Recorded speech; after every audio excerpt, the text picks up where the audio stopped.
You ask Tiger to solve. This deals with linear equations with one unknown. The final result is x equals -7/6. Let's solve it step by step. Simplify the expression. Group like terms.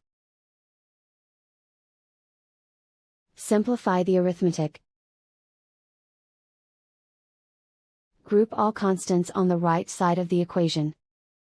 Subtract 7 from both sides. Simplify the arithmetic.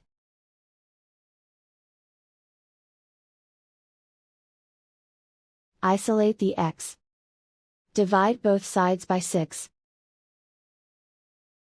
Simplify the fraction. And so the final result is x equals -7/6.